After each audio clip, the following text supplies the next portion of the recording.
জান্নাতীদেরকে বেহেশতীদেরকে আল্লাহ রাব্বুল আলামিন বলবেন কোরআন শরীফ তেলাওয়াত করো আর উপরের দিকে উঠতে থাকো। কোরআনে যেভাবে দুনিয়ার বুকে কোরআনে কারীম তুমি মুখস্থ করেছিলে, ধীরে ধীরে তেলাওয়াত করতে, ওইভাবে ধীরে ধীরে কোরআন তেলাওয়াত করো আর উপরের দিকে উঠতে থাকো। আল্লাহ পাক বলতে থাকবেন উপরের দিকে ওঠো, তেলাওয়াত করো আর ওঠো। উঠতে উঠতে যেই জায়গায় গিয়ে তোমার তেলাওয়াত শেষ হয়ে যাবে, জান্নাতের ওই জায়গাটা তোমার জন্য বরাদ্দ হবে। আবু দাউদ শরীফের হাদিস, জান্নাতের ওই জায়গাটা তোমার জন্য বরাদ্দ হবে। এখন যাদের শুধু সূরা ইখলাস আর সূরা কাউসার মুখস্থ, তারা তো দুই পা আগাই বসে যাবে, উঠতে পারবেন। বেশি বেশি মুখস্থ করেন, হাফেজ কোরআন হন অথবা হাফেজের মতো হন।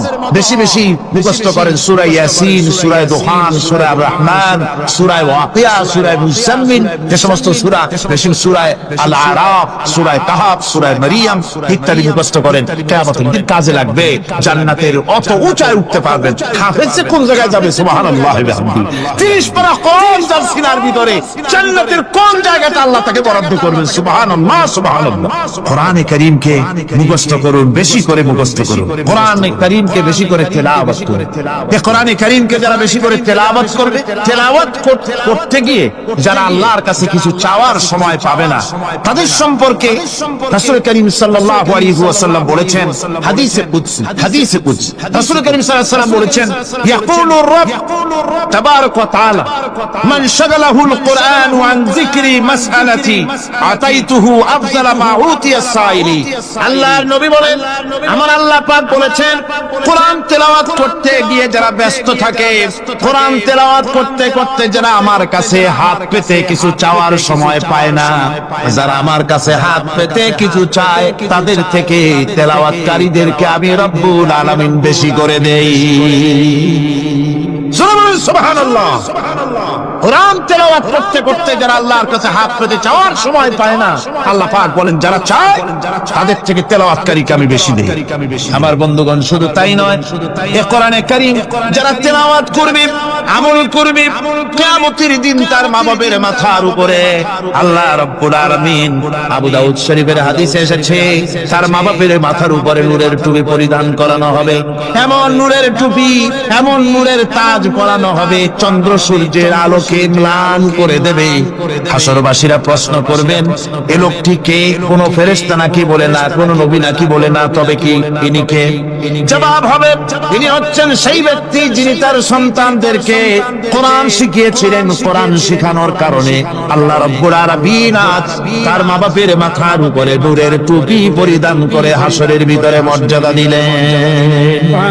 কিয়ামতের দিন দুনিয়া মর্যাদা পাওয়া যাবে, আখিরাতেও মর্যাদা পাওয়া যাবে যদি কোরআনে কারীমকে তেলাওয়াত করা যায়, আমল করা যায়, বোঝা যায়, তাহলে এই সমস্ত নিয়ামত আল্লাহ পাক দান করেন।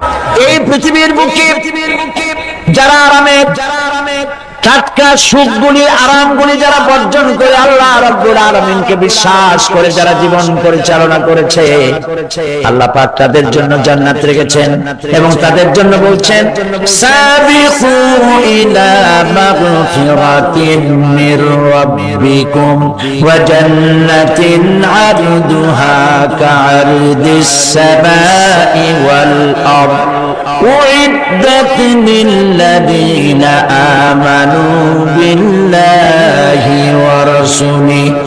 আল্লাহ পাক বলেন প্রতিযোগিতা করো আল্লাহর মাগফিরাত কামনার জন্য আর জান্নাতে যাওয়ার জন্য প্রতিযোগিতা করো, আল্লাহর রহমত পাওয়ার জন্য সৎ কাজের প্রতিযোগিতা করো, তাহলে আল্লাহ রাব্বুল আলামিন তোমাদেরকে ক্ষমা করবেন আর তোমাদের জন্য এমন জান্নাত দিবেন যেই জান্নাত আকাশের বিশালতার, জমিনের বিশালতার মতো। এই বিরাট জান্নাত তোমাদেরকে দিবে। এই জান্নাত চিরস্থায়ী সুখ এবং শান্তি জায়গা হবে। মাসালুল জান্নাতিল্লাতী উইদাল মুত্তাকুন ফিহা আনহারুম মিন মাইন গায়রি আসিলিন ওয়া আনহারুম মিন লাবানিন লাম ইয়াতাগায়্যার তা'আমুহু। আল্লাহ পাক বলছেন জান্নাত আল্লাহ পাক ওয়াদা করেছেন বলছেন মুত্তাকিদের জন্য আল্লাহ পাক জান্নাত দিবেন, যে জান্নাতের ভিতরে রয়েছে মধুর প্রস্রবণ, রয়েছে দুধের প্রস্রবণ, রয়েছে সেখানে স্বচ্ছ পানির প্রস্রবণ রয়েছে। এই সুন্দর জান্নাত, ঝর্ণা ধারা আল্লাহ পাক সৃষ্টি করেছেন, বাগ বাগিচা দিয়ে ভরে রেখেছেন জান্নাত। সেই জান্নাত হবে এয়ার কন্ডিশন, রোদ্রের তাপ হবে না সেখানে, রোদ্রের খরতাপ হবে না সেখানে, ঠান্ডার প্রচন্ডতা থাকবে না। কিরকম হবে জায়গাটি? আল্লাহ পাক বলছেন মুত্তাকিনা আলাল আরাইকি লা ইয়ারাউনা ফিহা শামসান ওয়ালা জামহারিরা ওয়াদানিয়াতান আলাইহিম ظلالها وذللت قطوفها تذليلا। আল্লাহ পাক এমন জান্নাত রেখেছেন, সেই আল্লাহ পাক সেই জান্নাতের ভিতরে জান্নাতীরা ঠেস লাগায়া মুখোমুখি অবস্থায় তারা সেখানে বসবে, আর জান্নাতীদের মনের মধ্যে কোনো দুঃখ থাকবে না, পেরেশানি থাকবে না। পৃথিবীতে মানুষের দুঃখ থাকে, পেরেশানি থাকে, সেখানে কোনো দুঃখ আর পেরেশানি থাকবে না। সেই জায়গাটা হবে শীতাতপ নিয়ন্ত্রিত, না শীত না গরম, চির বসন্ত বিরাজ করবে। জান্নাতীরা সেখানে থাকবে। এই সুন্দর জান্নাত আল্লাহ পাক রেখেছেন মুত্তাকিদের জন্য। সুবহানাল্লাহ। কাফেরদের জন্য জান্নাত হবে, জাহান্নাম হবে চিরকাল। খালিদিনা ফিহা আবাদান, চিরকাল কাফেরেরা জাহান্নামে থাকবে। সর্বশেষ যে ব্যক্তি জাহান্নাম থেকে মুক্তি লাভ করবে তাকে আল্লাহ পাক বলবেন, ফেরেশতাদেরকে বলবেন, আমার ফেরেশতারা আমার এই বান্দাকে জান্নাত এবং জাহান্নামের মাঝখানে রেখে দাও। জান্নাত এবং জাহান্নামের মাঝখানে লোকটি যখন থাকার জায়গা পাবে, সে জান্নাতের দিকে তাকায়া দেখবে আর কাঁদতে থাকবে। আল্লাহ পাক জিজ্ঞেস করবেন, বান্দারে যুগের পর যুগ ধরে জাহান্নামে কেঁদেছো, আমি রব্বুল আলামিন জাহান্নাম মাফ করে দিয়া জান্নাত জাহান্নামের মাঝখানে রেখে দিয়েছি, আযাব থেকে তো বেঁচে গেছো, এখন কাঁদো কেন? লোকটি বলবে, রব্বুল আলামিন কাঁদি এই কারণে, জাহান্নাম থেকে মাফ করেছো, তোমার শুকরিয়া আদায় করি। জান্নাত তো আমার কপালে নাই, কিসমতে নাই, কিন্তু জান্নাত আমি এখান থেকে দেখতে পাচ্ছি। জান্নাতের সুঘ্রাণ আমার নাকে আসতেছে, কপালে নাই যাওয়ার। আমি কাঁদি এই জন্য, তুমি যদি মেহেরবানি করে আমাকে জান্নাতের দরজার কাছে একটু দাঁড় করায় দিতা, প্রাণ ভরে তোমার জান্নাতের দৃশ্যটা একটু দেখতাম। আল্লাহ পাক তার আরজি পূরণ করবে। বলবেন যাও, ফেরেশতাদের বলবেন এর জান্নাতের দরজার কাছে দাঁড় করায় দাও। জান্নাতের দরজার কাছে দাঁড়িয়ে লোকটি আবার কান্না শুরু করবে। আল্লাহ পাক প্রশ্ন করবেন, আবার কান্দ কেন? লোকটি বলবে, রব্বুল আলামিন কান্দি এই কারণে, জান্নাতের এই দরজায় দাঁড়ায়া জান্নাতের অফুরন্ত নেয়ামত কিছুই ভালো করে দেখা যায় না, শুধু অল্প জায়গা দেখি। যদি তুমি আমারে দয়া করে জান্নাতের মাঝখানে দাঁড় করায় দিতা, চতুর্দিকে তাকায়া দেখা কলিজারে ঠান্ডা বানাইতাম। তবে আমি ওয়াদা করি, জান্নাতের কোন নাজ নেয়ামত, কোন ফল আমি খাবো না, ধরবো না, ছুঁইব না। একটুখানি মেহেরবানি করে মাঝখানে দাঁড় করায় দাও, জান্নারে ঠান্ডা করে। আল্লাহ রাব্বুল আলামিন ফেরেশতাদের বলবেন, আমার এই বান্দারে জান্নাতের মাঝখানে দাঁড় করাইয়া দে। আল্লাহর নবী বলেন, জান্নাতের মাঝখানে দাঁড়িয়ে লোকটি আগের চাইতে আরো জোরে চিৎকার মেরে কাঁদতে থাকবে। আল্লাহ পাক বলবেন, বান্দারে কি হলো তো? দরজার কাছে আসতে চাইছো, আইনা দিলাম। আবার এবার মাঝখানে আসতে চাইছো, তাও এনে দিয়েছি। আবার কান্দো কেন? লোকটি বলবে, রব্বুল আলামিন এবার কান্দি এই জন্যে, তুমি যখন দয়া করে একটিবার জান্নাতের মাঝখানে এনে আমাকে দাঁড় করায় দিয়েছো, তুমি রহমান রহিম গফুরুর রহিম, এই জান্নাত থেকে আবার আর বাইর করে দিও না। আল্লাহ রাব্বুল আলামিন বলবেন, ও আমার বান্দারে, আমার এই জান্নাত তোর খুব পছন্দ হয়েছে নাকি? লোকটি বলবে রব্বুল আলামিন কলিজা ঠান্ডা হয়ে গেছে, ভাবতেও পারি নাই জান্নাত এত সুন্দর। আল্লাহ পাক বলবেন বান্দারে এরকম একটি নয় দুইটা নয়, তোর জন্য আমি 10টা জান্নাত এরকম রিজার্ভ করে রাখছি। সুবহান। আল্লাহ পাককে ভয় করে পৃথিবীর সমস্ত পাপ থেকে যারা নিজেকে রক্ষা করবে আল্লাহ তাদের জন্য এই জান্নাত রেখে দিয়েছেন। সেই জান্নাতের রিসিপশন আপনারা আন্দাজ করতে পারবেন না রিসিপশন কারে করে। কি এর প্রধানমন্ত্রী আর প্রেসিডেন্ট 4-5টা পুলিশ আর আর্মি এসে একটা ফাঁক করে সেলুট মারলো, বাস শেষ হয়ে গেল। এরকম না, জান্নাতীদেরকে রিসিপশন দেওয়া হবে। জান্নাতীরা যখন আল্লাহর হুকুমে জান্নাতের দিকে যেতে লাগবে, আর যখন জান্নাতের কাছে চলে যাবে আল্লাহ রাব্বুল আলামিন শোনায় দিচ্ছেন হাত্তা ইযা জাউহা ফুতিহাত আবওয়াবুহা ওয়া ক্বালা লাহুম খাজানাতুহা সালামুন আলাইকুম তিবতুম ফাদখুলুহা খালিদিন। সুবহানাল্লাহ। জান্নাতীরা যখন জান্নাতে প্রবেশ করার দরজার মুখোমুখি হবে, দ্বার রক্ষীগণ তখন বলবে সালামুন আলাইকুম, আল্লাহর শান্তি তোমাদের উপরে বর্ষিত হোক। সুবহানাল্লাহ। দুনিয়ার টাটকা সুখগুলি 2 পা দিয়ে ছেলে দিয়েছো, টাটকা সুখগুলি গ্রহণ করো নাই, হারাম খাও নাই, আল্লাহর দ্বীন কায়েমের জন্য রক্ত দিয়েছো, জীবন দিয়েছো, কষ্ট করেছো, আল্লাহকে ভয় করেছো। আমাদের সালাম গ্রহণ করো, জান্নাতের মধ্যে ঢুকে যাও চিরকালের জন্য। সুবহানাল্লাহ। আর বাইরে হওয়া লাগবে না, চিরকাল এই জান্নাতের মধ্যে তোমরা বসবাস করতে পারবে। আল্লাহ রাব্বুল আলামিনের ফেরেশতারা বলে দিবেন।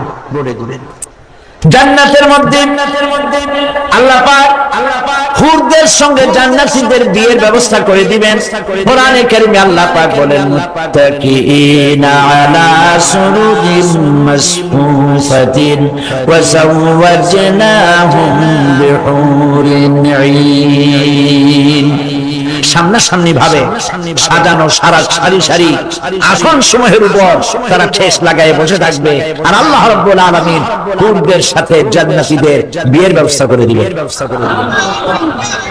যেসব হুরের সঙ্গে বিয়ে হবে তাদের আল্লাহ পাক বিবরণ দিচ্ছেন কি রকম হবে তারা। লাম ইয়াকুনহুন্না ইনসুন ওয়ালা জান।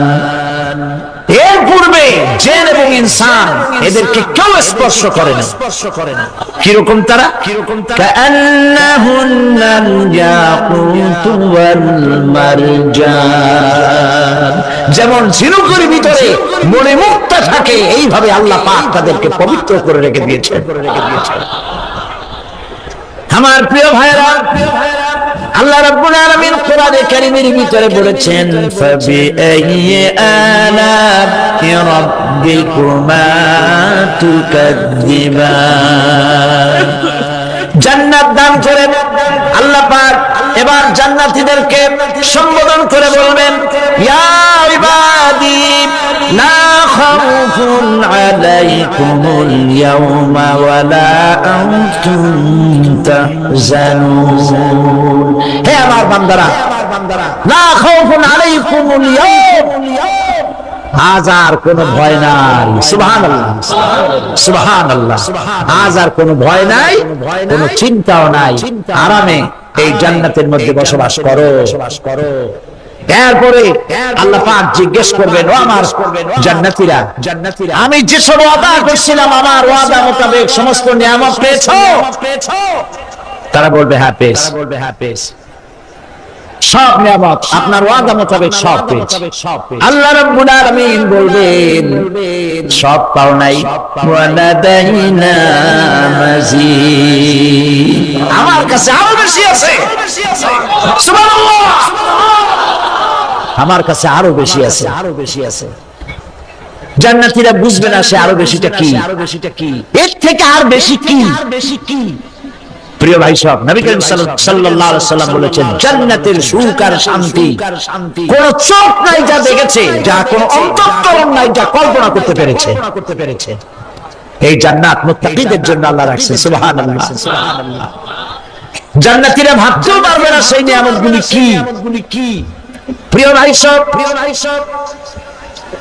সেই মুহূর্তে আল্লাহর নবী মুহাম্মদুর রাসূলুল্লাহ সাল্লাল্লাহু আলাইহি ওয়াসাল্লাম বলবেন, রব্বুল আলামিন, আমার উম্মতেরা জান্নাতীরা বুঝতে পারে নাই আপনার কাছে কি নিয়ামত আরো বেশি আছে। আমার এই উম্মতেরা জান্নাতীরা আপনার ওয়াদা মোতাবেক সব পেয়েছে, কিন্তু একটি জিনিস এখনো তাদের কিসমতে হয় নাই। সেই জিনিসটা হলো যারা তার রবকে না দেখে শুধু কোরআন আর হাদিসের কথা শুনে আরবের ঘুম হারাম করে তাহাজ্জুদের নামাজ আদায় করেছিল, চোখের পানি ফেলেছিল। যারা জান্নাত দেখে নাই, জাহান্নাম দেখে নাই, আপনাকে ভয় করে যারা জীবন পরিচালনা করেছিল, যারা আপনাকে দেখে নাই, না দেখে শুধু কোরআন হাদিস বিশ্বাস করে যারা অকাতরে নিজেদের জীবন বিলায় দিয়েছিল, এই জান্নাতীরা এখন পর্যন্ত তার রবকে দেখতে পারে নাই। আল্লাহ রাব্বুল আলামিন তার সামনে থেকে ৭০,০০০ পর্দা সরে যাবে। আল্লাহ পাক বান্দাদের আরজি পুরা করার জন্য জান্নাতীদের সামনে তিনি জালোয়া ফরজ হবে। কোরআন শরীফের ভিতরে আল্লাহ পাক বলেন, জান্নাতীরা তারা আল্লাহর দিকে, জান্নাতীরা তার রবের দিকে তাকিয়ে থাকবে, আর রব তার বান্দাদের দিকে তাকায়া থাকবে। প্রাণ ভরে জান্নাতীরা রবকে দেখবে, সুবহানাল্লাহ, আল্লাহ পাককে দেখবে। প্রাণ খুলে আজ দোয়া করি, রব্বুল আলামিন জান্নাতের যেই পরিবেশে, যেই জায়গায় তুমি দয়া করে তোমার গোলামদেরকে তুমি নিজে দর্শন দিবে, দেখা দিবে। মনিব গো, ও আমাদের রব, আজ এই বিশাল জনসমুদ্র নিয়ে তোমার দরবারে আবেগ ভরা কণ্ঠে বলি, যে অনুষ্ঠানটি তুমি এমন মুবারক অনুষ্ঠান করবে যেখানে তুমি জান্নাতীদেরকে দেখা দিবে, ওই জান্নাতের কোন একটি, ওই অনুষ্ঠানের কোন একটি কোনায় কানায় আমাদেরকে দাঁড় করাইয়া দেখান তো।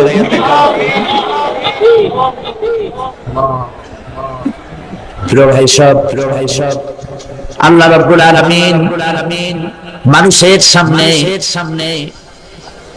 এত সব নিয়ামত রেখেছেন, এই জান্নাত দান করবেন। এরপরে আল্লাহ রাব্বুল আলামিন কোরআনে কারীমের মধ্যে বলেছেন, রব্বিস সামাওয়াতি ওয়াল আরদি ওয়া মা বাইনাহুমার রাহমানি লা ইয়ামলিকুনা মিনহু খিতাবা। এসব পুরস্কার রয়েছে তোমাদের সেই রবের পক্ষ থেকে যিনি আকাশ আর জমিনের মালিক। সুবহানাল্লাহ বলবেন না? যার সামনে কথা বলার ক্ষমতা কারো হবে না। এটি একটি মারাত্মক কথা। কিয়ামতের দিন আল্লাহর দরবারে কেউ কথা বলতে পারবে না আল্লাহর নির্দেশ ছাড়া। একটি আকীদা পরিষ্কার করে নিয়ে জান্নাত পাবে, সে আকীদাটা এভাবে পরিষ্কার করুন, কোন পীর সাহেব, কোন খাজা বাবা, কোন মাওলানা, কোন মুহাদ্দিস, কোন বুজুর্গ আপনাকে সুপারিশ করতে পারবে না যদি না আল্লাহ পাক তাকে কথা বলার তৌফিক না দেন। মনে থাকবে এটা। আয়াতুল কুরসির ভিতরে আমরা পড়ি, মান যাল্লাযী ইয়াশফাউ ইনদাহু ইল্লা বিইذনিহি। আল্লাহ পাক বলেছেন কিয়ামতের দিন আল্লাহর দরবারে কার সাহস আছে কথা বলতে পারে। মানজাল্লাযী ইয়াশফাউ ইনদাহু ইল্লা বিইজনি, আল্লাহর ওয়াদা ছাড়া, হুকুম ছাড়া আল্লাহর সামনে কথা বলা সেদিন কেউ থাকবে না। সুবহানাল্লাহ। কেউ কথা বলতে পারবে, সুপারিশ করতে হবে। আল্লাহ যারে বলেন তুমি করো, অমুকের জন্য করো, সেই ব্যক্তি শুধু তার জন্যই করতে পারবে, আর কেউ কথা বলতে পারবে না। সেই কঠিন হাসরের ময়দান, যেদিন শুধুমাত্র আল্লাহ পাক কথা বলবেন, আর যারে বলতে বলবেন সেই কেবলমাত্র বলতে পারবে। সুপারিশ, এটি আল্লাহ পাক কিয়ামতে পারমিশন দিলে বলা যাবে। হযরত ইব্রাহিম আলাইহিস সালাম কিয়ামতের দিন তার নিজের পিতা সম্পর্কে সুপারিশ করবেন রব্বুল আলামিন। আমার আব্বার জন্য সুপারিশ করতেছি, মেহেরবানি করে জাহান্নাম থেকে তারে আপনি রক্ষা করুন।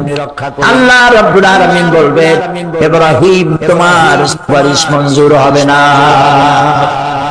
ইব্রাহিম আলাইহিস সালামকে আগুনের ভিতরে যখন ফেলে দেওয়া হচ্ছে, ফেরেশতা বলতেছিল আমার কাছে সাহায্য চাও, আগুন থেকে বাঁচায় দেই। হযরত ইব্রাহিম বলেছিলেন, আমার তো পরীক্ষা হতেছে, ইমতিহান হতেছে, আমাকে ডিস্টার্ব করো না, আমি তোমার কাছে কেন সাহায্য চাইবো? আমি আগুনে পুড়লে পরে আমার মাবুদ, আমার খোদা, আমার আল্লাহ তিনি যদি খুশি হন, তাহলে আমার এমন আল্লাহকে খুশি করার জন্য 1000 বার পড়তে রাজি আছি। তোমার কাছে কেন সাহায্য চাইবো? আমি তো অন্ধ, আল্লাহর ইবাদত করি না, যিনি আমার দুঃখ দুর্দশা নিজের চোখে না দেখেন। আগুনের মধ্যে পড়ে গেলেন, আল্লাহ পাক আগুনকে অর্ডার করে দিলেন, ইয়া নারু কুনি বারদাও ওয়া সালামান আলা ইব্রাহিম। আগুন আমার ইব্রাহিমের জন্য ঠান্ডা হয়ে যা, শান্তিদায়ক ঠান্ডা হয়ে যা। তাহলে দেখা গেল আগুনের মালিক হচ্ছেন আল্লাহ পাক। আজও যদি কোনো পূজা করা লাগবে না আগুনের পূজা করা তো হারাম। আগুন হচ্ছে আল্লাহর গোলাম, আল্লাহর সৃষ্টি, এটা হচ্ছে মাখলুক, আল্লাহ হচ্ছেন খালিক। বিশ্বকবি, কবি সম্রাট আল্লামা ডক্টর ইকবাল কি সুন্দর করে বলেছেন, আজ ভি হো জো ইব্রাহিম কা ইমাম পয়দা, আজ ভি হো জো ইব্রাহিম কা ইমাম পয়দা, আকর সকতি হ্যায় এক আন্দাজ গুলিস্তান পয়দা। ইব্রাহিমের ইমান যদি আজও কোথাও হয় বিদ্যমান, করতে পারেন অগ্নিকুণ্ডে খুবসুরত এক গুলিস্তান। এখনো যদি ইব্রাহিমের ইমান যদি কারো মধ্যে জাগ্রত হয়, আর তাকে যদি আগুনে ভালানো হয়, সে আল্লাহ আজও আছেন না নাই? আছে কিনা? কতবার মুসা এবং তার ভাই হারুনকে আমার নিদর্শন দিয়ে তাদেরকে সুস্পষ্ট রূপে প্রমাণ সহ ফেরাউন এবং তার সভাসদের কাছে আমি পাঠিয়ে দিলাম। তারা যখন তাদের কাছে গিয়ে দ্বীনের দাওয়াত দিল, তখন তারা কি বলল? ফাকালু আনুমিনু লিবাশারাইনি মিসলিনা ওয়া কওমুহুমা লানা আবিদুন। আমি যখন তাদেরকে পাঠালাম, তারা যখন দ্বীনের দাওয়াত দিলেন, ইবাদতের দাওয়াত দিলেন, তখন তারা বলল, আমরা কি এমন আমাদেরই মতো দুজন মানুষের আনুগত্য করব? এখানে আবেদুন অর্থাৎ দাসত্ব, আমরা কি তার দাসত্ব করব? ওয়ামা খালাকতুল জিন্না ওয়াল ইনসা ইল্লা লিয়াবুদুন।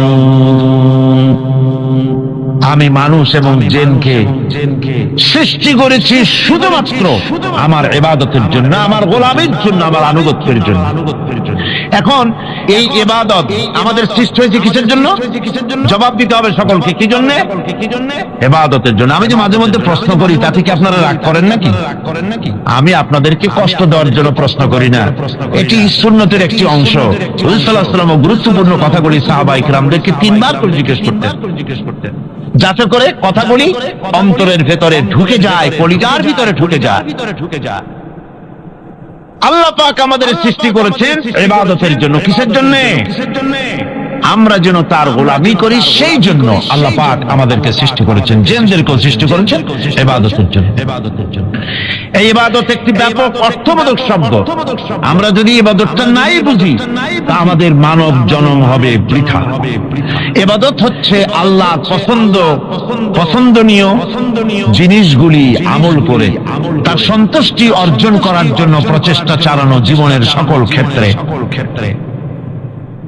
এর মধ্যে ইবাদতের ভিতরে এমন এক ব্যাপক অর্থ যে এর ভিতরে নামাজ, রোজা, হজ, যাকাত, সত্য কথা, আমানতদারি, দিয়ানতদারি, প্রতিবেশীর হক আদায় করা, মাতা পিতাকে শ্রদ্ধা করা, প্রতিবেশীর হক আদায় করা, স্ত্রীর হক আদায় করা, সৎ কাজের আদেশ করা, অসৎ কাজের নিষেধ করা, জিহাদ ফি সাবিলিল্লাহ করা, এই সব কিছুই হচ্ছে ইবাদতের মধ্যে শামিল। জিকির আজকার করা, তেলাওয়াত করা, আমলে সালেহ করা, এভাবে করে আল্লাহ পাককে খুশি করার জন্য আল্লাহর নির্দেশ মাফিক কাজগুলি করা সবটাই হচ্ছে ইবাদতের মধ্যে শামিল।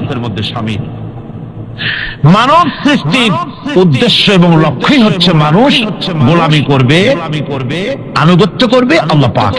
এই জন্য যত নবী আল্লাহ পাক পৃথিবীতে পাঠিয়েছেন, সমস্ত নবী দাওয়াত দিয়েছেন তার উম্মতকে কি বলে?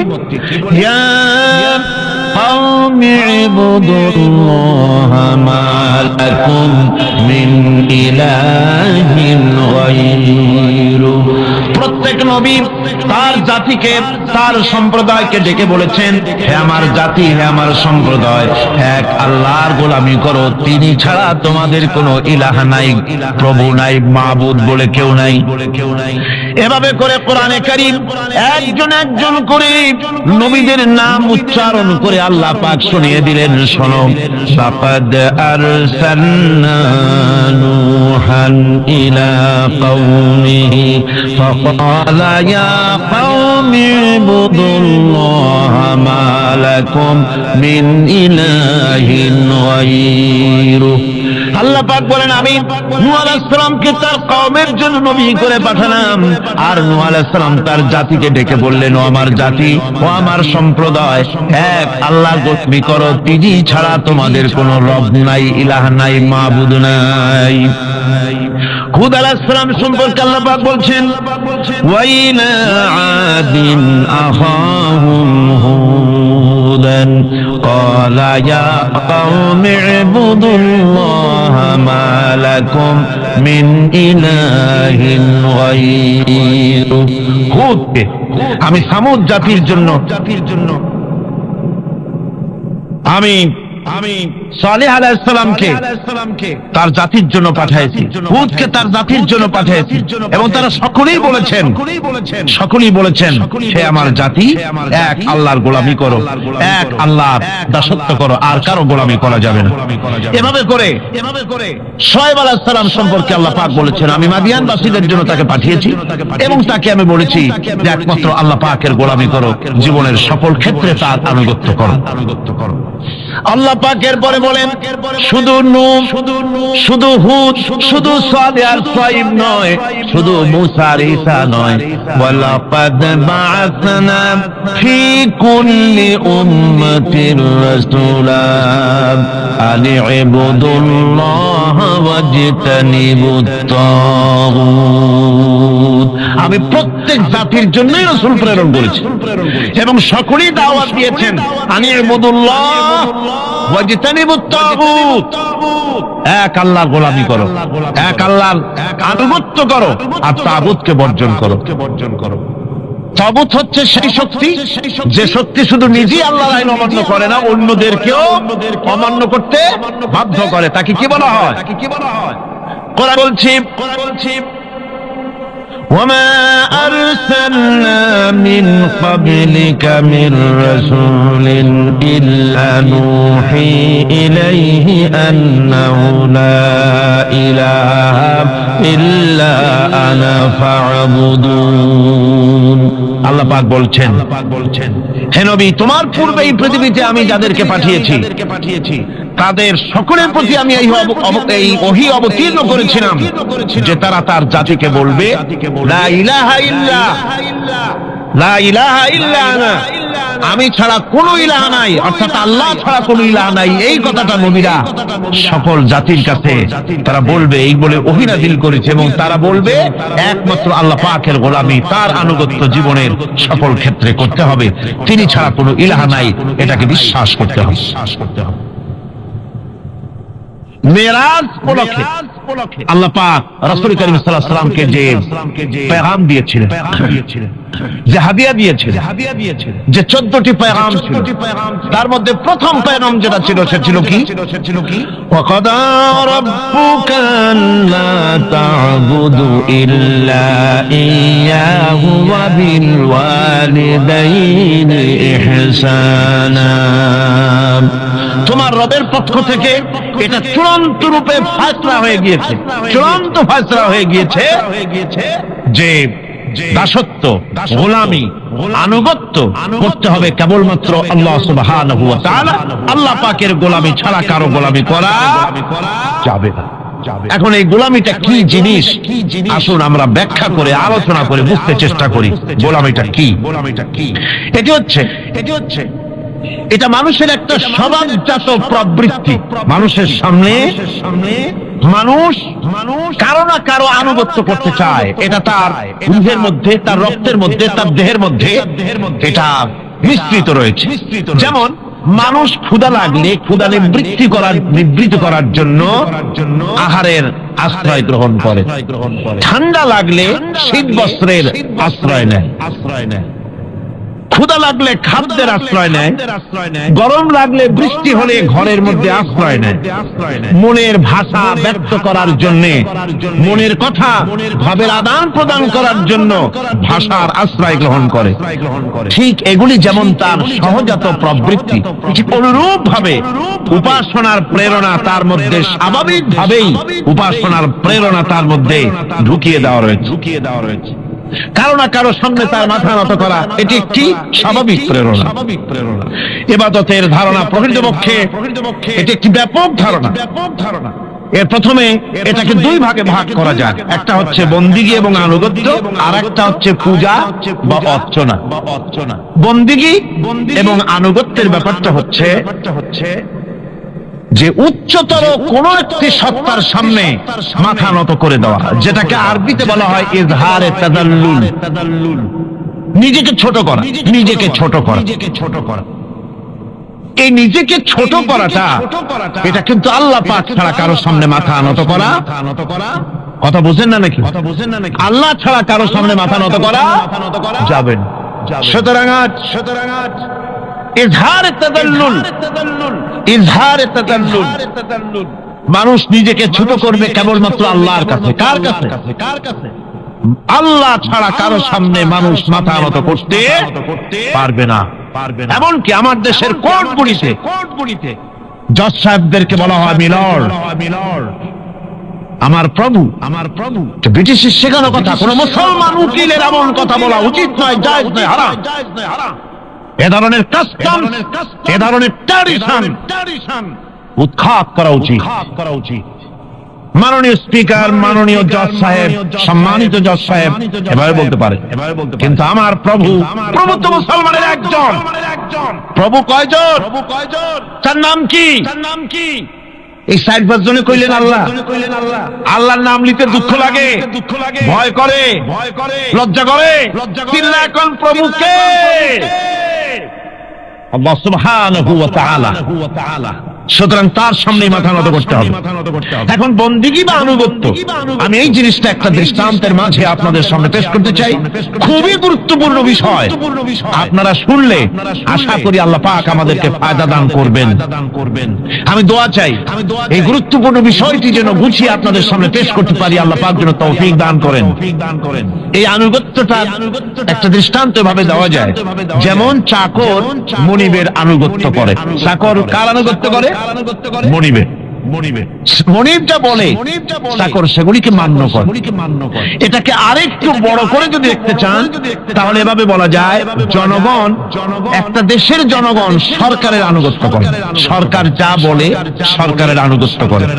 মানুষ তার নিজের অজান্তেও কোর্টে, কাছারিতে, আদালতে, রাস্তায়, নৌকায়, স্টিমারে, প্লেনে, শিক্ষাঙ্গনে সর্বত্র একটি দেশের জনগণ একটা সরকারের আইন নিজের অজান্তেই মেশিনের মতো পালন করে চলে, ঠিক কিনা?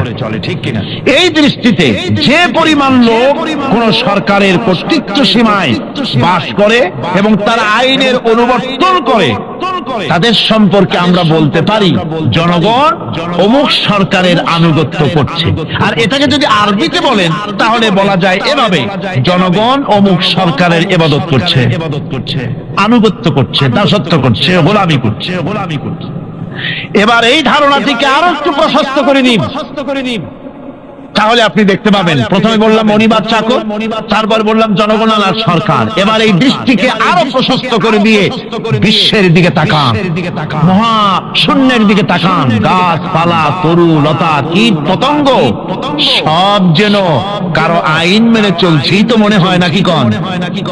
এবার শুনুন আল্লাহ পাক কি বলছেন। আল্লাহ রাব্বুল আলামিন বলেন, আফা গায়রা দীনিল্লাহি ইয়াবগুন ওয়া লাহু আসলামা মান ফিস সামাওয়াতি ওয়াল আরদি তাওআন ওয়া কারহা। আফাগায়রা দীনিল্লাহি ইয়াবগুন, তোমরা কি আমার দেওয়া জীবন ব্যবস্থাকে ছেড়ে দিয়ে অন্যের তৈরি করা কোন ব্যবস্থা তালাশ করো? ওয়ালাহু আসলামা মান ফিস সামাওয়াতি ওয়াল আরদ, অথচ আকাশে যা আছে, জমিনে যা আছে, সবকিছু আনুগত্যের মস্তক আমার সামনে মাথা নত করে দিয়েছে। সুবহানাল্লাহ বিহামদিহি, ঠিক কিনা? একটি ধূলি কণা থেকে শুরু করে নক্ষত্র লোক অবধি যা কিছু আমরা দেখতে পাই, যা দেখি না, সব হুকুম মানে কার? এই আইনের বৃদ্ধাচারণ করার ক্ষমতা কারো নাই। এটাকে বলা যায় গোটা বিশ্ব চলাচল আনুগত্য করছে, গোলামি করছে, ইবাদত করছে। কার করছে? আল্লাহ পাকের। এটাকে ইংরেজিতে বলা হয় ল অফ নেচার, এটাকে আরবিতে বলা হয় কানুনে ফিতরত, এটাকে বাংলায় বলা হয় প্রকৃতির আইন। এই আইনকে লঙ্ঘন করার ক্ষমতা কারো নাই। বন্ধুগণ, এই পৃথিবীর আপনি লক্ষ্য করে দেখবেন কোরআন মাজিদে এই বন্দিগিকে কোথাও ইবাদত বলেছে, কোথাও তাসবিহ বলেছে, কোথাও তাকদীস বলেছে, কোথাও সুজুদ বলেছে, কোথাও কুনুত বলেছে। আল্লাহ রাব্বুল আলামিন এই ইবাদতকে, আল্লাহ পাকের এই আনুগত্যকে বিভিন্ন শব্দে ব্যবহার করেছেন। যেমন وَلَهُ مَنْ فِي السَّمَاوَاتِ وَالْأَرْضِ وَمَنْ عِنْدَهُ لَا يَسْتَكْبِرُونَ عَنْ عِبَادَتِهِ وَلَا يَسْتَحْسِرُونَ। আসমান এবং জমিনে যা কিছু আছে সব আল্লাহ পাকের, আর যে সব ফেরেশতারা তার নিকটে আছে তারা সবাই আল্লাহ পাকের বন্দেগী করছে। আল্লাহ পাকের বন্দেগী করার ভিতরে কেউ ত্রুটি করছে না।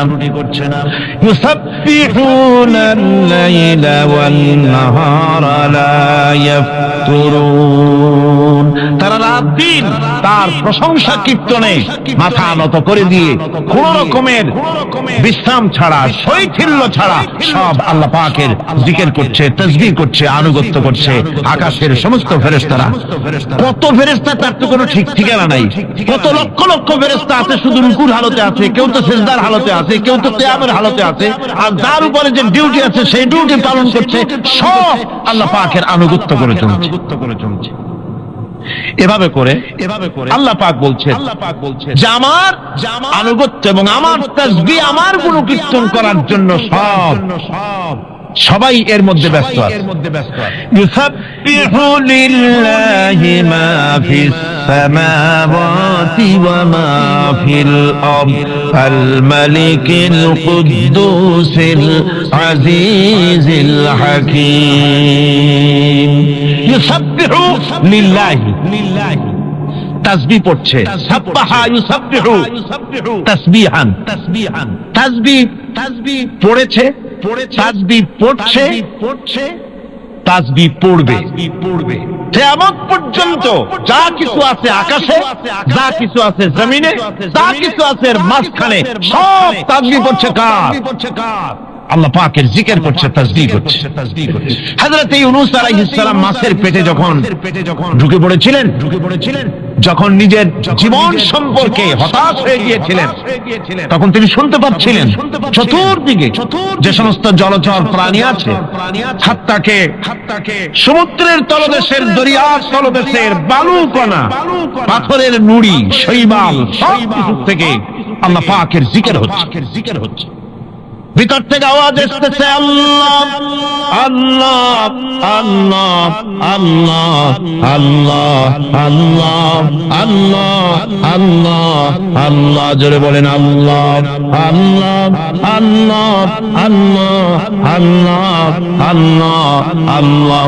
হযরত ইউনূস আলাইহিস সালাম তখন বললেন লা ইলাহা ইল্লা আনতা সুবহানাকা ইন্নী কুনতু মিনাজ জালিমিন। পড়েন সবাই, লা ইলাহা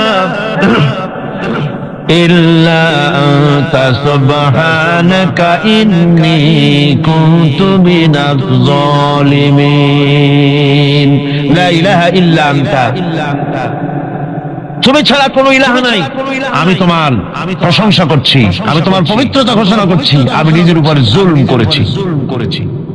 গাছপালা তরুলতা সব তাসবিহ করছে, জিকির করছে কার? আল্লাহ পাকের। এই জন্য রাসূল কারীম সাল্লাল্লাহু আলাইহি ওয়াসাল্লাম বলেছেন গাছের পাতাটিও ছিঁড়ো না, প্রয়োজন হলে গাছটা কেটে ফেলো, কিন্তু বিনা প্রয়োজনে গাছের পাতাও ছিঁড়ো না, কারণ গাছের পাতা আল্লাহ পাকের জিকির করছে। কার জিকির করে? গাছপালা তরুলতা কীট পতঙ্গ সব আল্লাহ পাকের তাসবিহ করছে, জিকির করছে। কোরআনে কারীম বলছে ওয়ালিল্লাহি মুলকুস সামাওয়াতি ওয়াল আরদি ওয়া ইলাল্লাহিল মাসির। আকাশ মণ্ডল এবং জমিনের বাদশাহী আল্লাহ পাকের, এবং তারই কাছে আমাদের সকলকে ফিরে যেতে হবে। মালিক হচ্ছেন তিনি, আর তার তাসবিহ আকাশ জমিন যা দেখতে পাই, যা দেখতে পাই না, এর মধ্যস্থিত যা কিছু আছে সব কিছুই আল্লাহ পাকের তাসবিহ গুণকীর্তনে সব নিরত আছে। অন্য আয়াতে আল্লাহ পাক বলেন ওয়ালাহু মা ফিস সামাওয়াতি ওয়াল আরদি কুল্লুন লাহু কানিতুন। আসমান এবং জমিনে যা আছে তা সবই আল্লাহর নির্দেশের সামনে মাথা নত করে দিয়েছে। শুধু তাই নয়, আশ-শামসু ওয়াল কমারু বিহুসবানিন ওয়ান নাজমু ওয়াস-শাজারু ইয়াসজুদান। সূর্য এবং চন্দ্র হিসাব অনুযায়ী আবর্তিত হচ্ছে, এবং বৃক্ষ এবং নক্ষত্ররাজি সিজদায় রত হয়ে আছে। সব আল্লাহ পাকের সামনে মাথা নত করে দিয়েছে। এই ইবাদত, তাসবিহ, আজ্ঞা অনুবর্তিতা, নিয়ম অনুবর্তিতা, সচেতনতা, সকল কিছু সকলেই মিলে আল্লাহ পাকের একটু ধূলি কণা থেকে শুরু করে পাহাড় পর্বত পর্যন্ত সব আল্লাহর নিয়ম কানুন মেনেই চলছে। আপনি দেখতে পাচ্ছেন সমুদ্রে যে জোয়ার এবং ভাটা হয় কার নির্দেশে হয়? আরো লক্ষ্য করুন, সমুদ্রের পানি লবণাক্ত। এই নোনা পানি, সমুদ্রের নোনা পানিগুলি পদ্মা, মেঘনা, যমুনা, ব্রহ্মপুত্র, শীতলক্ষা, সুরমা, এসব মিষ্টি পানির ভিতরে জ্বরের টানে লবণাক্ত পানিগুলি ঢুকে যায়। আবার ভাটির টানে মিষ্টি এলাকার পানিগুলি সব গিয়ে সমুদ্রের মধ্যে নোনা পানির মধ্যে চলে যায়। মাঝখানে কোনো পার্টিশন নাই, মাঝখানে কোনো হেজাব নাই, কোনো বেড়া নাই, বাদ নাই। অথচ নোনা পানি মিষ্টি পানির ভিতরে গিয়ে মিষ্টি পানিরে নোনা বানায় না, নোনা পানি মিষ্টি এলাকায় গিয়ে মিষ্টি পানিরে নোনা বানাইতে পারে না। এই যে আল্লাহ পাকের হুকুম মেনে সব চলতেছে, জোয়ার ভাটাগুলি হতেছে, রাত আর দিন চলতেছে। রাত 12টার সময় সূর্য এসে বলে না রাত সর, আমি এখন দিন বানায় ফেলাবো। বেলা 12টার সময় রাতের আগমন ঘটতে পারে না। লাশ-শামসু ইয়ানবাগী লাহা আন তুদরিকাল কমারা ওয়ালাল লাইলু সাবিকুন নাহার وكل في فلك يسبحون। সূর্য চাঁদকে অতিক্রম করতে পারে না, চাঁদ সূর্যকে অতিক্রম করতে পারে না, কারো সঙ্গে কারো বাধা হয় না, টক্কর লাগে না, সব আল্লাহ পাকের হুকুম মেনে ইলা আজালিন মুসাম্মা নির্ধারিত সময় পর্যন্ত সবাই যাতায়াত করবে। শুধু তাই নয়, আল্লাহ পাকের এক বিরাট সিস্টেম, এক বিরাট কুদরতের মাধ্যমে গোটা পৃথিবী চলছে, এর কোনো পরিবর্তন হবে না। নারকেল গাছে কোনোদিন বেল হবে না, বেল গাছে কোনোদিন তাল হবে না, কাঁঠাল গাছে কোনোদিন খেজুর হবে না, আবার খেজুর গাছে কোনোদিন লিচু হবে না। হবে নাকি? ওয়ালান তাজিদা লিসুন্নাতিল্লাহি তাবদীলা। আমার প্রকৃতির আইনের মধ্যে, আমার ল অফ নেচারের ভেতরে কোনো পরিবর্তন হবে না, সবগুলি আমার আইন মানতে হবে। এখন হতে পারে এমন যে ব্যক্তি আল্লাহরে মানে না, ব্যক্তি বোঝেন না নাকি? বোঝেন একটা মানুষ আল্লাহরে মানে না, ও না মানতে পারে যে জিহ্বাকে দিয়া বলে দেয়ার ইজ নো গড, স্রষ্টা বলতে কেউ নাই, যে জিহ্বাকে দিয়া বলে সে জিহ্বা হুকুম মানে কার? আল্লাহ পাকের হুকুম। কিরকম? জিহ্বার উপরে যদি টিটা রাখা আপনি বলেন টিটা থুইছি তাতে কি হয়েছে, খবরদার টিটার টেস্ট নিবি না, টিটা টক এই টেস্ট নিতে পারবি না।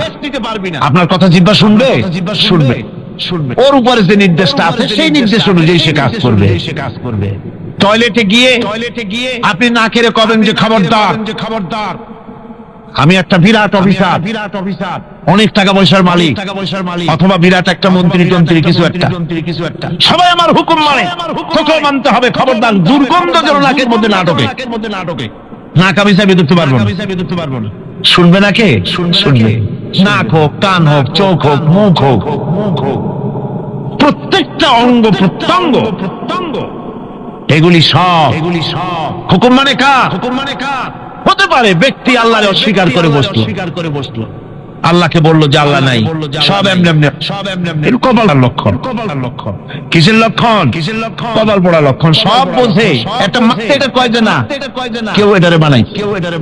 এই যে একটা ভিডিও ক্যামেরা, এটা কেউ দেখলে বলবে যে কয়েকজন আলেমে মিলে ফু দিছে আর অন্য একটা মাইক হয়ে কি বল ক্যামেরা হয়ে গেছে, বলবে কেউ? কোন পাগলেও কবে? এই প্যান্ডেলটা দেখে কি মনে হবে? 4-5 জন পিসা ভাইসা কোসার কোণে দাঁড়াইয়া ফু দিছে, সাথে সাথে প্যান্ডেল হয়ে গেছে। এটা কথা হইল? একটা ছোট্ট টেবিল, একটা চাপ দেখলে বলে মানুষ বলে নিশ্চয়ই এটা কেউ বানাইছে। আজিব, এত বড় বিশাল আকাশ, এত সুন্দর জমিন, এত সুন্দর দেহ, এই মানুষ, গাছপালা, তরুলতা, কীট পতঙ্গ, পাহাড়, নদ নদী, সব কিছু দেখে কেবলমাত্র কপাল পড়াই বলতে পারে যে কেউ নাই, এমনি হয়েছে। আজিব তামাশা। এমনি একটা চাউল তৈরি হয় না, একটা ডিম তৈরি হয় না, এমনি পৃথিবীতে হয়ে গেল। সবগুলির পেছনে আল্লাহ পাক আছে, তিনি সৃষ্টি করেছেন। এখন উপাস্যের প্রতি এই সৃষ্টি মানুষের দৃষ্টি আকর্ষণ করে। উপাস্য পাও না কে আল্লাহ, তা ঠিক পাও না, তা দেখাবার জন্য এই পৃথিবীর আল্লাহর সৃষ্টি প্রত্যেকটি পদার্থ, প্রত্যেকটি জিনিস ইঙ্গিত করে নিঃসন্দেহে কেউ না কেউ আছে, আর তার নাম হচ্ছে আল্লাহ। তার নাম কি? আরো জোরে বলেন, নাম কি? আল্লাহ পাক। এখন প্রশ্ন ওঠে, আল্লাহরে বানাইছে কেডা? বলে তো মুরগি আগে না ডিম আগে? ডিম যদি আগে হয়ে থাকে তো ডিম দ্বারে পারলো কে? আর মুরগি যদি আগে হয়ে থাকে, কোথার থেকে মুরগি এসে উড়িয়ে সুদূরে বসলো, আইলো কই দিকে? আল্লাহ যদি একজন থেকেই থাকেন তাহলে তার স্রষ্টা কে? এই প্রশ্ন তুলেছেন বার্টন রাসেল। প্রশ্ন তুলেছে স্রষ্টার স্রষ্টা কে?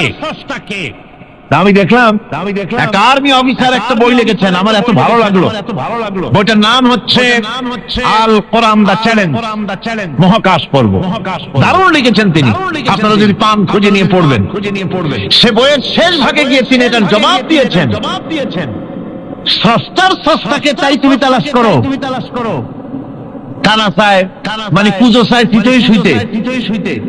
একটা লবণ কণার দৃষ্টান্ত তিনি দিয়েছেন, একটা লবণ কণা। একটি লবণ কণার ভিতরে যতগুলি মলিকুল থাকে, একটা লবণ কণার ভিতরে যতগুলি কেলাস থাকে, একটা লবণ কণার ভিতরে যতগুলি উপকরণ আর উপাদান থাকে, অর্থাৎ একটা লবণ কণা যত উপকরণ যত উপাদান ধারণ করে, তার ধারণ ক্ষমতা যতখানি, এতখানি জিনিস ধারণ করতে 1000 বার্টন রাসেলের মগজের দরকার। লবণ কণা সেইটা চিন্তা করাই কঠিন। আর এত বড় মহাবিশ্ব যিনি সৃষ্টি করেছেন তার স্রষ্টাকে তালাশ করতে চাও, এটা কি স্বাভাবিক কথা? এটা পাগলের প্রশ্ন হতে পারে, পাগলের প্রশ্ন হতে পারে। গ্যাগারিন টিটপ প্রথম মহাশূন্যচারী ছিল। গ্যাগারিন বেটা মহাশূন্য ঘুরি টুরি আসা কয় কি, কয় যে মুসলমানেরা যারে কয় আল্লাহ, হিন্দুরা যারে কয় ভগবান, খ্রিস্টানরা যারে কয় গড। মহাশূন্য এত ঘুরলাম, আল্লাহরও দেখলাম না, ভগবানও দেখলাম। আজিব তামাশা। তুমি তো তোমার শরীরটাই দেখো না, তোমার শরীরটাই তো তুমি দেখতে পাও না। তোমার মাথার তালুটা কেমন তা কি দেখছো কখনো? আয়না নিচের দিকে দিয়ে ঠ্যাং উপরের দিকে দিয়ে তাকাইলে তুমি দেখো মাথার তালু কেমন। নিজের ঘাট দেখো না, পিঠ দেখো না, নিজের হিপ দেখতে পারো না। আয়না টায়না সাইড বাচ্চা না নিয়ে দেখার উপায় নাই কোন জায়গায় কি আছে শরীরে। নিজের শরীরটাই দেখো না, কত বড় সাহস! সেই শরীরের স্রষ্টাকে দেখতে চাও? কোন দৃষ্টি শক্তি তাকে মুহাইয়া করতে পারবে না। তার দৃষ্টি সকলকে আয়ত্ত করবে, কিন্তু পৃথিবীর কোন দৃষ্টি শক্তি তাকে আয়ত্তের ভিতরে নিতে পারবে না। মুসা আলাইহিস সালামের মতো পয়গম্বর তিনি বলেছিলেন, রব্বি আরিনি, রব্বি আরিনি, আল্লাহ আমি তোমারে দেখতে চাই। আল্লাহ পাক বলেছেন লান তারানি, কখনোই দেখতে পারবা না। সুবহানাল্লাহ। সুতরাং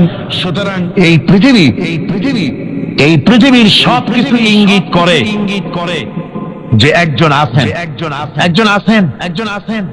এই ফুলের সৌন্দর্য যিনি দিলেন, ফুল দেখা যায়, সৌন্দর্য দেখা যায়, কিন্তু গন্ধ দেখা যায় না। এই পানির মিষ্টতা, মিষ্টি পানি, ফুলের গন্ধ, জোনাকি পোকার আলো, এই যে সুন্দর সুন্দর জিনিস দিয়ে আল্লাহ পাক এই বিশ্বকে সজ্জিত করেছেন, এ সব কিছুই ইঙ্গিত করে নিঃসন্দেহে একজন আছেন। আর যিনি আছেন তার নাম হচ্ছে কি? আল্লাহ।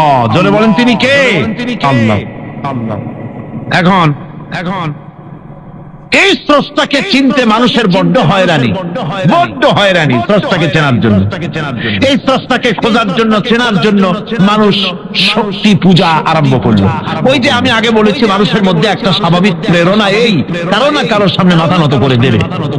সেজন্য মানুষ কেউ তো আগুনকে পূজা করলো, আগুনের ভিতরে শক্তি আছে বলে আগুনের সামনে মাথা নত করে দিল, পাহাড়ের সামনে মাথা নত করে দিল, মূর্তি বানাইয়া মূর্তির সামনে মাথা নত করলো, কাঠের মূর্তি, মাটির মূর্তি বানাইয়া তার সামনে মাথা নত করে দিল। এগুলির সামনে যদি তুমি মাথা নত করলে, এগুলি কি মাছির মতো একটা ছোট্ট প্রাণীও বানাতে পারবে? এই চ্যালেঞ্জ কার? আল্লাহ পাকের। কোরআন শরীফে আল্লাহ পাক বলেছেন, নবী ওদের বলেন, ওরা কি মাছির মতো ছোট্ট একটা প্রাণী বানাতে পারবে? পারবে না। এমনকি ওদের সামনে যে খাদ্যগুলি রাখা হয়, মূর্তি বানায় সামনে যে খাদ্য রাখা হয়, এই খাদ্যের উপরে যদি মাছি পড়ে, খাবারগুলি উড়াই নিয়ে যায়। অথবা ওদের নাকের উপরে এসে যদি মাছি এসে পড়ে, এই মাছিটাকে এতগুলো হাত সাথে একটা টোকা দিয়ে একটা মাছিকে উড়াই দিতে পারবে না। পারবে না। সুতরাং বুঝতে হবে, একথা বুঝতে হবে, স্রষ্টাকে তালাশ করতে গিয়ে মানুষেরা আগুনের পূজা করলো, পাথরের পূজা করলো, গাছের পূজা করলো, মাছের পূজা করলো, সাপের পূজা করলো, বাঘের পূজা করলো, শেষ পর্যন্ত সেক্সুয়াল অর্গান, এটার বাংলা করলাম না, এটারও পূজা করলো। এটাকে একটা শক্তির প্রতীক মনে করে এটার সামনেও মাথা নত করলো। বন্ধুগণ, মাটির পূজা করলো, জমিনকে নিজের মা মনে করে এটার পূজা করলো। অথচ আল্লাহ পাক পরিষ্কার করে বলে দিয়েছেন, লা ইলাহা ইল্লা আনা ফা'বুদুন, আমি ছাড়া কোনো ইলাহ নাই, আল্লাহ ছাড়া কোনো ইলাহ নাই। কোরআনে কারীম বলছে ইন্নাল্লাযীনা তাদউনা মিন দুনিল্লাহি ইবাদুন আমসালুকুম, আল্লাহ পাক বলেন আমাকে বাদ দিয়ে তোমরা যার সামনে মাথা নত করো, যার সামনে পূজা করো, অর্চনা করো, বন্দেগী করো, ওটা তোমার মতো আমার আরেকটি গোলাম। তুমি যেমন আমার গোলাম, ওটাও আমারই গোলাম। এই আল্লাহ সুবহানাহু ওয়া তাআলা তিনি বলছেন আমাকে বাদ দিয়ে যার সামনে মাথা নত করো, ওরা আমার গোলাম। সূর্য কার গোলাম? চন্দ্র কার গোলাম? সাপ বলেন, বাঘ বলেন, আগুন বলেন, সব কার গোলাম? এগুলি সব কার কথা শোনে? আগুন যতই পূজা করেন, আগুনের মধ্যে আপনি পড়লে আগুন কি ছাড়বে? ছাড়বে না। তবে হ্যাঁ, আগুনের মালিক যদি বলে তাহলে ছাড়িয়ে দিবে। ঠিক কিনা? ইব্রাহিম আলাইহিস সালামকে আগুনের ভিতরে যখন ফেলে দেওয়া হচ্ছে, ফেরেশতা বলতেছিল আমার কাছে সাহায্য চাও, আগুন থেকে বাঁচায় দেই। হযরত ইব্রাহিম বলেছিলেন আমার তো পরীক্ষা হতেছে, ইমতিহান হতেছে, আমাকে ডিস্টার্ব করো না, আমি তোমার কাছে কেন সাহায্য চাইবো? আমি আগুনে পড়লে পরে আমার মাবুদ, আমার খোদা, আমার আল্লাহ তিনি যদি খুশি হন, তাহলে আমার এমন আল্লাহকে খুশি করার জন্য 1000 বার পড়তে রাজি আছি। তোমার কাছে কেন সাহায্য চাইবো? আমি তো অন্ধ, আল্লাহর ইবাদত করি না, যিনি আমার দুঃখ দুর্দশা নিজের চোখে না দেখেন। আগুনের মধ্যে পড়ে গেলেন, আল্লাহ পাক আগুনকে অর্ডার করে দিলেন ইয়া নারু কুনি বারদাও ওয়া সালামান আলা ইব্রাহিম, আগুন আমার ইব্রাহিমের জন্য ঠান্ডা হয়ে যা, শান্তিদায়ক ঠান্ডা হয়ে যা। তাহলে দেখা গেল আগুনের মালিক হচ্ছেন আল্লাহ পাক। আল্লাহ পাক আজও যদি কোনো পূজা করা লাগবে না আগুনের পূজা করা তো হারাম। আগুন হচ্ছে আল্লাহর গোলাম, আল্লাহর সৃষ্টি, এটা হচ্ছে মাখলুক, আল্লাহ হচ্ছেন খালিক। বিশ্বকবি কবি সম্রাট আল্লামা ডক্টর ইকবাল কি সুন্দর করে বলেছেন, আজ ভি হো জো ইব্রাহিম কা ইমাম পয়দা, আজ ভি হো জো ইব্রাহিম কা ইমাম পয়দা, আগ কর সকতি হ্যায় এক আন্দাজ গুলিস্তান পয়দা। ইব্রাহিমের ইমান যদি আজও কোথাও হয় বিদ্যমান, করতে পারেন অগ্নিকুণ্ডে খুবসুরত এক গুলিস্তান। এখনো যদি ইব্রাহিমের ইমান যদি কারো মধ্যে জাগ্রত হয় আর তাকে যদি আগুনে ভালানো হয়, সে আল্লাহ আজও আছেন না নাই? আছে কিনা? আল্লাহু লা ইলাহা ইল্লা হুয়াল হাইয়ুল কাইয়্যুম। পড়েন সবাই, আল্লাহু লা ইলাহা ইল্লা হুয়াল হাইয়ুল কাইয়্যুম। তিনি সদা জাগ্রত, তিনি চিরঞ্জীব। সুতরাং মহান শক্তিধর আল্লাহ পাক, তার হচ্ছে সব গোলাম। তুমি গোলাম হইয়া আর এক গোলামের কাছে হাত পাতো, সে তোমারে কিচ্ছু দিতে পারবে না। আমি দৃষ্টান্ত দিদি গিয়ে বলি, একজন ভিক্ষুক সে যদি আর একজন ভিক্ষুকের কাছে গিয়ে বলে ভাই আমারে 10টা টাকা দাও, সে 10 টাকা পাবে কই? সারাদিন খয়রাত করে পাইছে মোটে 5 টাকা, তোমার তো 10 টাকা দিতে পারবে না। ও ভিক্ষুক, তুমিও ভিক্ষুক। সুতরাং গোটা বিশ্ববাসী হচ্ছে আল্লাহ পাকের কাছে ভিক্ষুক। সব বলি কি ভিক্ষুক? প্রধানমন্ত্রী হোক, প্রেসিডেন্ট হোক, প্রধান সেনাপতি হোক, আল্লাহ পাকের দরবারে এগুলি কিচ্ছুই না, গোলাম। এগুলি সব কি? গোলাম আর গোলাম। সুতরাং মাথা নত করা যাবে না কারো সামনে। এই প্রকৃতি, এই নেচার শেখাচ্ছে একজন আছেন, সেটাকে বুঝতে হবে। বোঝার জন্য আল্লাহ কি দিয়েছেন? কি বোঝার জন্য আল্লাহ পাক মানুষকে ব্রেন দিয়েছেন, বিবেক দিয়েছেন। শোনার জন্য কান দিয়েছে, দেখার জন্য চোখ দিয়েছে। আল্লাহ পাক বলছেন লাহুম কুলুবুন লা ইয়াফকাহুনা বিহা ওয়া লাহুম আয়ুনুন লা ইউবসিরুনা বিহা ওয়া লাহুম আযানুন লা ইয়াসমাউনা বিহা উলাইকা কাল আনআম বাল হুম আযাল উলাইকা হুমুল গাফিলুন। আমি তাদেরকে কান দিয়েছিলাম, অলব দিয়েছিলাম, বিবেক দিয়েছিলাম, বিবেক দিয়ে সব বুঝলো, কিন্তু আমারে বুঝলো না। বিবেক দিয়ে সব বুঝলো, বিবেক দিয়ে সমস্ত জিনিস, নিজের স্বার্থের জিনিসগুলি বুঝলো, কিন্তু আল্লাহকে বুঝলো না। কান দিয়েছিলাম শোনার জন্য, গান শুনলো, বাজে কথা শুনলো, সব শুনলো, কিন্তু হকের দাওয়াত তার কানের মধ্যে ঢুকলো না। হক বুঝলো না, হক শুনলো না, হক দেখলো না, সত্যকে চিনতে পারলো না। আল্লাহ পাক বলেন উলাইকা কাল আনআম, এরা হলো চতুষ্পদ জানোয়ার, জানোয়ার পশু। আল্লাহ কয় না খালি পশু কইলে ছাড়েন, একেবারে পশুটাই তো নিকৃষ্ট। কারণ হলো পশু অবিশ্বাসী নয়, পশু অবিশ্বাসী নয়, পশু কাফের নয়, পশু মুশরিক নয়, পশু মুরতাদ নয়, পশু নাস্তিক নয়, ঠিক কিনা? সুতরাং পশুর চাইতেও খারাপ, পশুর চাইতেও খারাপ। পশু যেটা বোঝে তাও বোঝে, পশু তো অন্তত মালিকের আনুগত্য করে, তার কথা শোনে, যার খায় তার কথা শোনে। কুত্তাটাও, কুকুরও যার খায় তার কথা শোনে, ঠিক কিনা গণ? অথচ যে আল্লাহ রাব্বুল আলামিন খেতে দিলেন, পড়তে দিলেন, সব কিছু দিলেন, তার ইবাদতটা বুঝতে চেষ্টা করলো না, তার ইবাদত বুঝতে চেষ্টা করলো না, তার গোলামি করতে জানলো না। সুতরাং এগুলি হচ্ছে উলাইকা কাল আনআম, এগুলি চতুষ্পদ জন্তু এবং জানোয়ারের মতো, বরং তার থেকেও নিকৃষ্ট। মানুষকে আল্লাহ পাক জ্ঞান দিয়েছিলেন, সেই জ্ঞান দিয়ে সে দূরবীন আবিষ্কার করলো, জ্ঞান দিয়ে দূরবীন আবিষ্কার করলো, যাতে করে শকুনের চাইতেও তীক্ষ্ণ দৃষ্টি সম্পন্ন হয়। সে গাড়ি আবিষ্কার করলো যাতে করে চিতাবাঘের চাইতেও বেশি দৌড়াইতে পারে। সে সাবমেরিন আবিষ্কার করলো যাতে করে মাছের চাইতেও বেশি দ্রুতগামী হয়ে চলতে পারে পানির তলা দিয়া। সব কিছুই করলো, কিন্তু তার মনুষ্যত্বকে বাড়াইতে পারলো না, মনুষ্যত্বকে বাড়াতে পারলো না। এই মনুষ্যত্বই ছিল সবচেয়ে বড় জিনিস। কবি বলছেন মুঝে ये डर है कि दिले जिंदा तू ना मर जाए, मुझे ये डर है कि दिले जिंदा तू ना मर जाए, कि जिंदगानी इबारत है तेरे जीने से।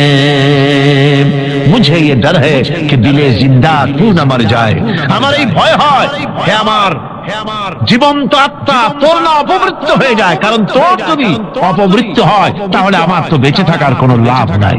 আমরা তো আমাদের আত্মা, জীবিত আত্মাকে মেরে ফেলছি, জীবিত আত্মাকে মেরে ফেলছি, আত্মাকে বিকশিত করছি না, আত্মাকে বিকশিত করতে হবে। এই আত্মা বিকশিত হবে কিভাবে?